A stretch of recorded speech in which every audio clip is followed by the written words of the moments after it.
We are very excited about our next guest. You just saw them a minute ago, Brett Goldstein and Imogen Poots. The actors star in a new romantic drama called All of You. That's why John Legend is saying, I want all of you. That's right.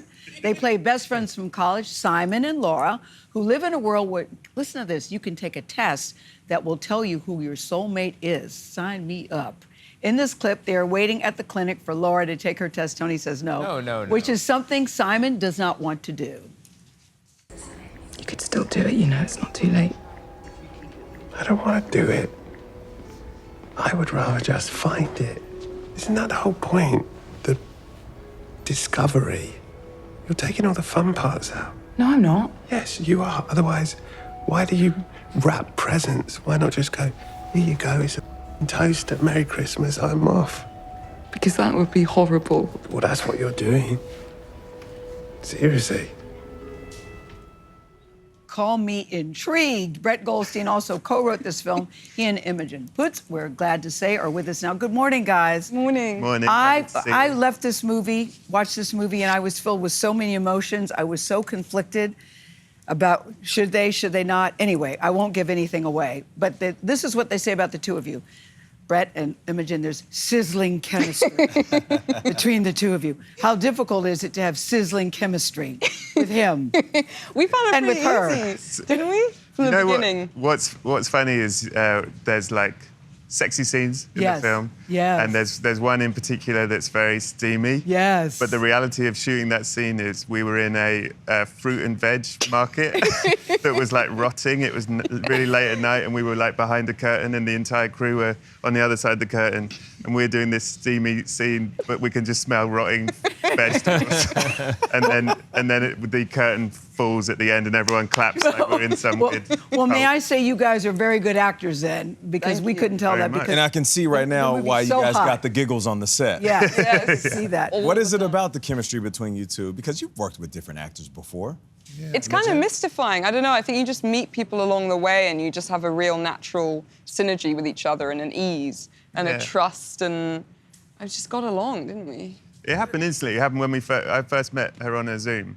And like 5 minutes in, I was like, oh, I feel like I've known you forever. Oh. And I figured that's what... Yeah, she jumps out in the Zoom. That's pretty good. Yeah. But you co-wrote this, though, Brett. You co-wrote this. Yes, I wrote this. And you've been working on it for a long time. Where did the idea come from? Set the idea first. Well, the idea sort of came from me and Will Bridges, who I co-wrote it with, who directs it.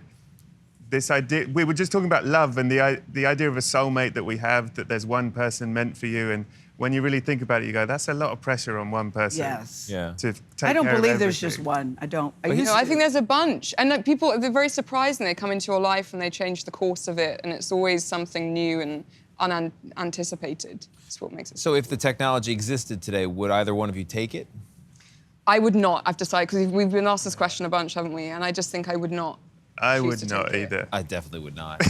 Why not? I might take it, and then depending on the results, I might say, well, no, that didn't work. Because I think ultimately the best way to meet somebody is through friends introducing you, or you just have a natural encounter on the street. Yes. Or I think that's the best way. It's romance. Yes, old school love. Imogen, I so love the romance of it all. But you decided, you said, what if you could meet a soulmate? Is that what you guys were talking Yeah, it about? was like, so if there was a test that could scientifically 100% tell you who your soulmate is, what happens? And then we just made this like, it's like an epic story because it's set over many years, but it's also very intimate because it's just these two people. Yes. And they're best friends, and she takes the test and he is not her soulmate. And yet they are still drawn to each other over their life. And she's married and you have a child. That's right. And yet. So it's kind of an interesting predicament, you know, for the audience to look at and sort of see how they feel about Hence why I was so conflicted. Yes. Good. What are some of the elements that a soulmate must have? I'm talking to you two, not your characters.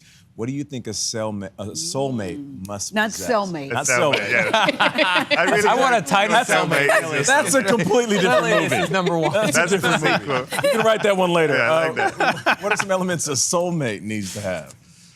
Listen, I mean, me and Will Bridges, who I wrote with, have talked about this in so much detail because I think there's a reality of like, if this person is meant for you, is the perfect fit for you, then they might not be the most fun. They might be They the might most not be challenging. the perfect fit. They might be there to challenge you. Yeah, they might be there to Like activate something in you that you didn't know. You know, like kind of complete you in a different way, and they like give you yourself back to you as a gift. Ooh. You know? Ooh. Thank you. Okay, you're Yeah. preaching right now. Yeah. Why did it resonate with you? I see it started from Brett and Yeah. he and his friend were. Similar to what you were saying, Gayle, it's the idea of just looking at these characters and the predicament they're in that situation, and you can't morally evaluate love in that way. I don't think you Yes. can, and desire and these things which are out of our control, and we're in such a kind of controlled culture these days. So I think it's to do with that. That's what drew me to it. But So Brett, your good. co-writer was getting married at the time. Yes, that's right. Did he marry his soulmate? You know what's funny about this, and he hates me saying it, but I think it's a nice story, is that when we first were writing this, he said, well, she's obviously not my soulmate. I don't believe that's the thing. She just happens to be someone I've known for years. And blah, blah, blah. But, however, 10 years later, married, kids, the more we talk about it, I'm like, you're soulmate. Probably soulmates. Yeah. We'll give her that. No, He now that's thinks soulmates. she is That's his great. soulmate. See you See you tomorrow. tomorrow.